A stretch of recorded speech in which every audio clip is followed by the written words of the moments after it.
கர்த்தருக்குள் மிகவும் பிரியமான தெய்வ பிள்ளைகளே, பரலோகமான நிகழ்ச்சியின் மூலம் உங்களை சந்திப்பதில் என் இருதயம் கர்த்தருக்குள் மிகுந்த மகிழ்ச்சி அடைகிறது. உங்கள் எல்லாரையும் இயேசு கிறிஸ்துவின் இன்ப இனிய நாமத்தினாலும் கிராஸ் டிவி ஊழியங்கள் சார்பாக என் அன்பின் வாழ்த்துக்கள். இன்றைய பரலோகமன்னா, தேவையில்லாமல் கவலைப்படாதே. என் அன்பு தெய்வ பிள்ளைகளே, தேவனாகிய கர்த்தர் உங்கள் ஒவ்வொருவரை பார்த்து சொல்லுகிறான், தேவையில்லாமல் கவலைப்படாத. அப்படின்னா என்ன அர்த்தம்னா, நம்மில் அநேக பேர் தேவையில்லாத கவலைப்படுகிறோம். அது வீண் கவலை, அது தேவையில்லாத கவலை. பாருங்க, தேவனாய் கர்த்தர் சொல்லுகிறான் 1 பேதுரு 5:7, நான் உன்னை விசாரிக்கிறவர் ஆனபடினால் உன் கவலைகளை எல்லாம் என் மேல் வைத்துவிடு. இவ்வளவு பெரிய ஒரு ஆறுதலான வார்த்தையை சர்வ வல்லமையில் தேவன் சொல்லியிருக்கும் பொழுது நம்ம ஏன் கவலைப்படுறோம்? அதுவும் வீணாய் கவலைப்படுகிறோம். பாருங்க, மார்த்தாள் இயேசு கிறிஸ்துவை வீட்டுக்கு அழைக்கிறாள்.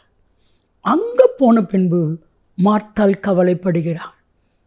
அப்பொழுது இயேசு சொன்னார், மார்த்தாளே மார்த்தாளே, நீ பற்பல காரியங்களை செய்வதனாலே கவலை கொள்ளுகிறார். தேவையானது ஒன்று. மரியாள் தன்னை விட்டு எடுபடாத நல்ல பங்கை தெரிந்து கொண்டார். அன்னைக்கு மரியாளுக்கு அந்த கவலை தேவையில்லை. என் அன்புக்குரிய தேவ பிள்ளைகளை, இன்றைக்கும் நீங்கள் யோசித்து பாருங்கள், நீங்கள் கவலைப்படுகிறது நியாயமா? யோசித்து பாருங்க. இல்லை, நம்ம நினைக்கிறோம்ல, சில பேர் இருக்காங்க, கடந்ததை குறித்து கவலைப்பட்டுக்கிட்டே இருப்பாங்க. சில பேர் இழந்த காரியத்தை குறித்து கவலைப்பட்டுக்கிட்டே இருப்பாங்க.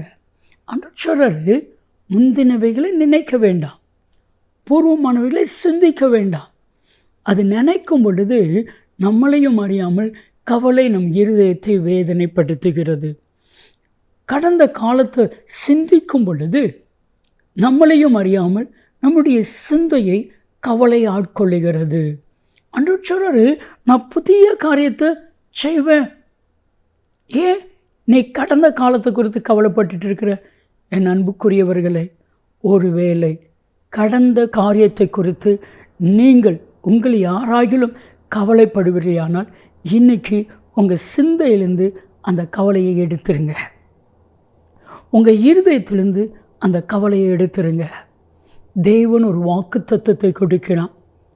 ஏசாயா 43, 18, 19 முந்தினவைகளை நினைக்க வேண்டாம், பூர்வமானவைகளை சிந்திக்க வேண்டாம். நீங்கள் நினைக்காமல் சிந்திக்காமல் இருந்தாலே உங்களுடைய தெய்வத்திற்கு, உங்கள் சரத்துக்கு மிகுந்த ஆரோக்கியம்.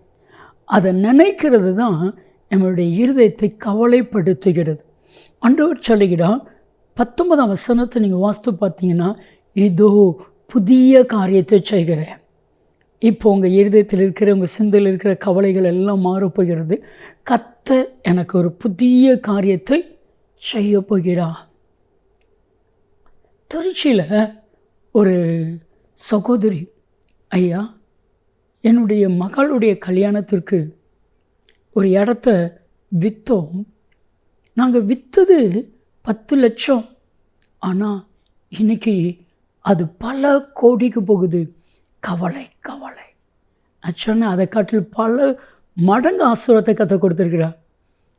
என் அன்பு தெய்வ பிள்ளைகளே, வீணாய் எதை குறித்து கவலைப்படாதீங்க. ஆண்டவரோடு இருங்க, நிச்சயம் கர்த்தர் உங்களை நடத்துவார். ஜெபிக்கலாமா? தகப்பனே, என்ன காரியமாவது வீணாய் அவர்கள் கவலைப்படுவார்கள், ஆனால் அதிலிருந்து வெளியே வர உதவி செய்யும். இயேசுவின் நாமத்தில் ஜெபிக்கிறோம் ஜீவனுள்ள பிதாவே, ஆமென், ஆமென். வீண் கவலை வேண்டாம்.